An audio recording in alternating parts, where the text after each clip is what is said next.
সর্বপ্রথম আমি বিএনপির ভারপ্রাপ্ত চেয়ারম্যান জনাব তারেক রহমানকে ধন্যবাদ জানাই।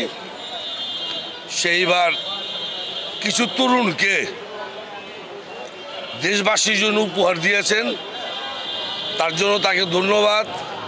সে মনোনয়ন যেভাবে দিয়েছেন অনেক যাচাই প্রমাণ করে সে সঠিক সিদ্ধান্ত নিয়ে মনোনয়ন দিয়েছেন, তাকে সাধুবাদ জানাই। যারা পান নাই তাদের কাছে আমাদের মেসেজ, আমরা কে কি পেলাম আর না পেলাম ওইটা বড় কথা না, ধানের শীষে ভোট দিব, ঐক্য একক প্রার্থীর নির্বাচন আমরা করব, এটা আমাদের একমত থাকতে হবে ইনশাল্লাহ।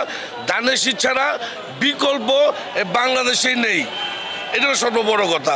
সবাই আমরা যারা আছি, যাকে দিছে কি না দিছে, কিন্তু একক প্রার্থী নির্বাচন করব, সেটা হলো ধানের শীষ। আশাবাদী ইনশাল্লাহ আমরা 200-র উপরে জয়লাভ করব ধানের শীষ প্রার্থী, আশা রাখি ইনশাল্লাহ 200-র উপরে।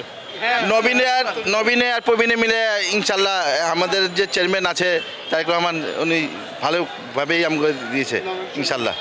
আলহামদুলিল্লাহ, কারণ আমাদের নেতা প্রিয় নেতা জনাব তারেক রহমান এবং আমাদের স্থায়ী কমিটি নেতৃবৃন্দরা সম্মিলিতভাবে যে নমিনেশন, বাংলাদেশের 237টা নমিনেশন পেপার তো ঘোষণা করা হয়েছে, বা এই প্রার্থী ঘোষণা করা হয়েছে। আলহামদুলিল্লাহ, আল্লাহকে শুকরিয়া আদায় করি। ইনশাল্লাহ চমৎকার, খুব সুন্দর। 100%-এর মধ্যে একটু ত্রুটি থাকতেই পারে, কিন্তু 100% আমি মনে করি একদম চমৎকার একটা প্রার্থী তা ঘোষণা করা হয়েছে। ওইটা তো মেবি আমিও একজন প্রার্থী ছিলাম, আমি একটা আসনের প্রার্থী ছিলাম, তা আমাকে তো নমিনেশন দেয় না, তার মন খারাপ কি আছে? ধানের শীষ একটা এত বড় একটা দল, একটা এলাকায় 5 জন 10 জন প্রার্থী থাকতেই পারে, কিন্তু প্রার্থী তো পাবে তো একজনে। তো মার্কাটা তো আমাদের ধানের শীষ, প্রার্থী আমরা 10 জন, মার্কা আমাদের ধানের শীষ।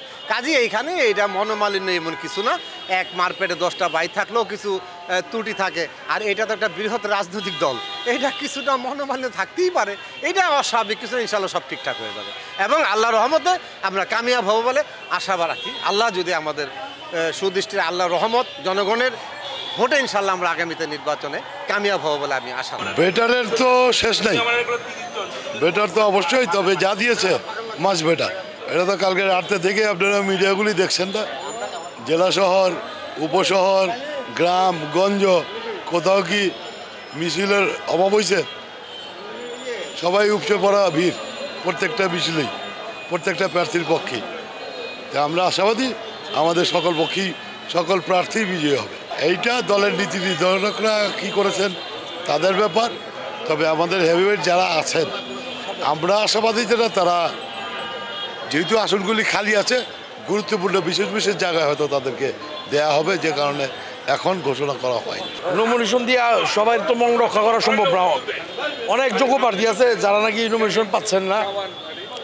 তার মধ্যে আমি ঢাকা 6 আসনের বাসিন্দা, আমাদের পছন্দ মতো প্রার্থী জনাব ইশরাক হোসেন, উনি আমাদের পছন্দের প্রার্থী, ওনাকে দিয়েছে। আমরা বংশাল থানার নেতৃবৃন্দ যারা আছি, সাথের যে ক্যান্ডিডেট জনাব হামিদুর রহমান হামিদ ভাই, সাথের ক্যান্ডিডেটের যে অতীত কর্মকাণ্ড বা বর্তমান কর্মকাণ্ড অনেক ভালো। উনি যেভাবে, উনি একজন কর্মী বান্ধব নেতা, ওনাকে যদি সাথের বিষয়টা হ্যাঙ্গিং আছে, এমনও সিদ্ধান্ত হয় নাই। আমাদের দাবি বা আমাদের আশা, হয়তো হামিদুর রহমান হামিদ ভাইকে যদি সাথের নমিনেশন দেয়, বিএনপি অঙ্গ সংগঠন, নেতাকর্মী, সাধারণ মানুষ, সাধারণ জনগণ অনেক খুশি হবে। আর জনাব হামিদুর রহমান হামিদ ভাই উনি কিন্তু একজন সামাজিক লোক, আর উনি সমাজের প্রতিটা স্তরে প্রতিটা মানুষের সাথে ওনার যোগাযোগ, খুবই ভালো একজন ক্যান্ডিডেট। আমার মনে হয় আমাদের ভারপ্রাপ্ত চেয়ারম্যান জনাব তারেক রহমান, ওনার কাছে ওনার দৃষ্টি আকর্ষণ করছি, উনি যদি এই বিষয়টা একটু লক্ষ্য করে খোঁজখবর নেন, তাহলে হয়তো উনি অনেক কিছু জানতে পারবেন। বিএনপির রাজনীতি চাঙ্গা তো সবসময় ছিল, আমরা কখনো দুর্বল দল ছিলাম না। যখন ফ্যাসিবাস্ট আওয়ামী লীগের 16 বছর রাজনীতিতে আমরা কিন্তু মাঠে ময়দানে সব জায়গায় ছিলাম, মার খেয়েছি, আন্দোলন করেছি, কেস খেয়েছি, নির্যাতিত হয়েছি, গুমও হয়েছি। তা আপনারা কীভাবে বলেন যে আমরা চাঙ্গা হব না? আমরা সবসময় চাঙ্গা ছিলাম। আর আজকে যারা দুইটা দল, এক হলো 71-এর স্বাধীনতা বিরোধী, আর বর্তমান যে দল আছে এই সরকারের আশীর্বাদ পুষ্ট, তারা কি চায়? তারা আজকে একটা, আমাদের বড় ভাই মির্জা আব্বাস সাহেব বললেন শাপলা গলি। আজকে যদি আমি বলি বিএনপিতে আমি এই জিনিস চাই, সরকারের কাছে এই জিনিস চাই, তা আমাদেরকে এই সরকার ইউনুস সরকার দিবে না। তারা চাচ্ছে নির্বাচনটা কীভাবে বানচাল করা যায়। কিন্তু আমরা বিএনপি যারা আছি চাঙ্গা আছি, এবং বিএনপি যদি আগামী 100 বছর চাঙ্গা থাকবে, বিএনপিকে নিমেষে ধ্বংস করা যাবে না। আমরা যারা কর্মী আছি বিএনপি প্রার্থী দিছে, বিএনপি ওরা কেন্দ্রীয়ভাবে যে প্রার্থীটা দিছে এটা সঠিকভাবে দিছে, কারণ তারা চিন্তা করছে যে বিএনপি দুর্দিনে দুঃসময় যারা ফিল্ডে কাজ করছে তাদেরকে নমিনেশন দিছে। বিএনপির দুঃসময় কেউ বিদেশে পলাই রয়েছে, এখন হঠাৎ করে নমিনেশন চাইবে এই ধরনের লোক দেয় নাই, এই ধরনের কাউকে দেয় নাই।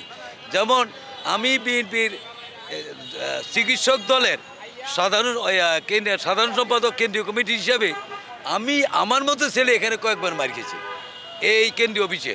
মির্জা বকরুল সাহেব আপনাদের মাথা হাত দিয়ে নিচে বই রয়েছে, এই সময় আমার ওনার পাশে ছিলাম। আমি একমাত্র মেডিসিন কোম্পানির কার্ড দেখাইয়া পুলিশের কাছে আমি বাঁচিয়েছি, নইলে আমি অ্যারেস্ট হিসেবে দিই। তো এই জন্য দুর্দিনে দুঃসময় যারা নাকি পার্টির ছিল তারাই এটার মনোনয়ন পাইছে, অনেকে পায় নাই। এটা আমি একমতে আছি।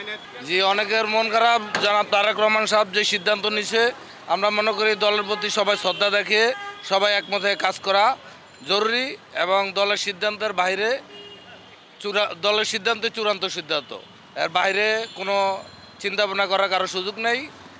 আর আমরা যারা নমিনেশন পাই নাই, আগামীতে ইনশাল্লাহ ভালো করে কাজ করব, কাজ দেখাবো। দলের প্রধানকে যদি খুশি করাইতে পারি অবশ্যই পাবো। আর আমরা এই আগামী নির্বাচনে যেই যাদেরকে প্রার্থিতা দিচ্ছে সবাই একমত হয়ে কাজ করা, জননেতা তারেক রহমান সাহেবকে পাশ করাবো এবং রাষ্ট্র ক্ষমতায় আমরা নেব। দল যাদেরকে মনোনয়ন দিয়েছে, আমাদের ভারপ্রাপ্ত চেয়ারম্যান তারেক রহমান, উনি মনোনয়ন বোর্ডকে স্বতঃস্ফূর্ত লন্ডন থেকে উনি যোগ্যতা অনুযায়ী যারা 17 বছর বিগত রাজপথে আন্দোলন সংগ্রামে নেতাকর্মীর পাশে থেকে আন্দোলন সংগ্রাম রাজপথে করেছিল, দল তাদেরকেই মূল্যায়ন করেছে এবং তাদেরকে মনোনয়ন দিয়েছে। আমি আশা করি প্রত্যেকটা আসনে যাদেরকে মূল্যায়ন করেছে তারা সর্বোচ্চ ভোটে বিজয় হয়ে ধানের শীষ প্রতীক নিয়ে এরা নির্বাচন করবে। ইনশাল্লাহ এরা বিজয়ী হবে, ইনশাল্লাহ এর ভিত্তি আর কিছু হবে না। আর যাদেরকে মনোনয়ন দেয়নি তাদেরও নিরাশ হওয়ার কোনো কারণ নাই। আমাদের জাতীয়তাবাদী দল বিশাল একটা সংগঠন, এখানে অনেক জায়গা আছে মূল্যায়নের।